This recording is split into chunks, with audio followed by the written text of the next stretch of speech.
નમસ્કાર, આપ જોઈ રહ્યા છો યુટીસી ન્યૂઝ। હરણી બોટ દુર્ઘટના મામલો, 12 બાળકોના મોત, 2 શિક્ષિકાઓના પણ મોત અને ત્યારબાદ સરકારી રાહે ચાલી રહેલી તપાસ। વડોદરા મહાનગરપાલિકાના એક પણ અધિકારી પર કોઈ એક્શન ના લેતા કોંગ્રેસ સહિત ભારતીય જનતા પાર્ટીના કાઉન્સિલરો પણ હવે આક્રમક થયા છે। આશિષ જોશીની જો વાત કરીએ તો આશિષ જોશી તો ખુલીને બહાર આવી ગયા અને સભામાં પણ સવાલ ઉઠાયા હતા। આશિષ જોશીએ તો એટલા હદ સુધીમાં ચીમકી આપી દીધી હતી કે જો આગામી સભા પહેલા અધિકારીઓ પર કોઈ કાર્યવાહી નહીં કરવામાં આવે તો તેઓ કોંગ્રેસની સાથે મળીને ફ્લોર પર બેસીને વિરોધ કરશે। હવે ગઈકાલે એટલે કે આવતીકાલે આ સભા મળવાની છે। અત્યાર સુધી જે જાણવા મળ્યું છે કે 6 અધિકારીઓને માત્ર શોકોઝ નોટિસ આપવામાં આવી છે। એક પણ અધિકારી પર એવી એક્શન નથી લેવામાં આવી કે જે દાખલા રૂપે બેસી શકે।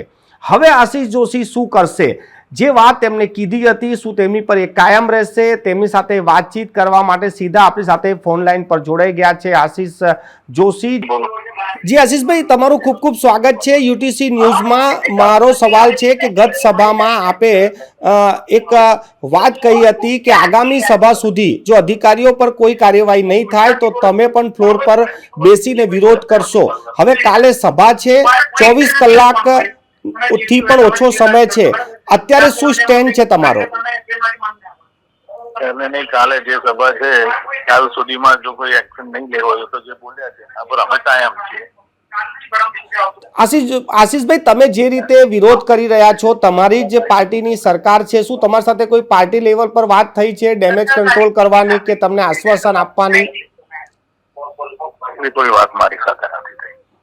તો આશિષભાઈ, આ 6 લોકોને શોકોઝ નોટિસ આપી છે, તેનાથી તમે સંતુષ્ટ છો કે પછી કઈ કાર્યવાહીની તમે માંગ કરી રહ્યા છો? કેવી કાર્યવાહી થવી જોઈએ?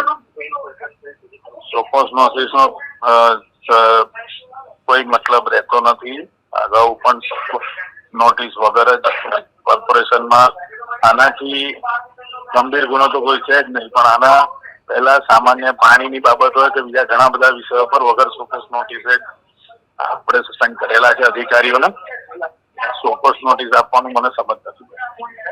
તો આશિષભાઈ, તમે શું કહેવા માંગો છો જે પણ સત્તાધીશોમાં મ્યુનિસિપલ કમિશનરને અમારા માધ્યમથી? આમાં વહેલી તકે કોઈ અધિકારી હોય એને સસ્પેન્ડ કરે। હું નથી જાણતો કોને શોકોઝ નોટિસ એમણે મોકલાવી છે। શોકોઝ નોટિસ નો કોઈ મતલબ નથી, એને બી તમે શોકોઝ નોટિસ મોકલાવો કે એના કરતા સસ્પેન્ડ નોટિસ મોકલાવો। ખૂબ ખૂબ આભાર આશિષભાઈ અમારી સાથે ચર્ચા કરવા માટે। ને આપ જોઈ રહ્યા છો કે ભારતીય જનતા પાર્ટીના કાઉન્સિલર છે આશિષ જોશી ને તેમના તેવર ગઈ સભામાં જેવા હતા આજે પણ તેવા જ તેવર છે ને તેમની જે માંગ છે તે પણ વ્યાજબી માંગ છે।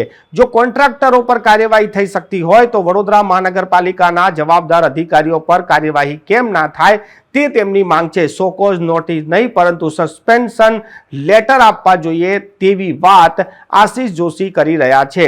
હવે જોવાનું એ રહેશે કે કાલે સાંજે સભા છે અને કાલના દિવસમાં શું મ્યુનિસિપલ કમિશનર કોઈ એવી વાત કે એવી જાહેરાત કરે છે કે જે દાખલા રૂપે બેસે અને આશિષ જોશી સહિત અન્ય જે કાઉન્સિલરો છે તેમને પણ આ બોટ દુર્ઘટનામાં વિરોધ ના કરવો પડે।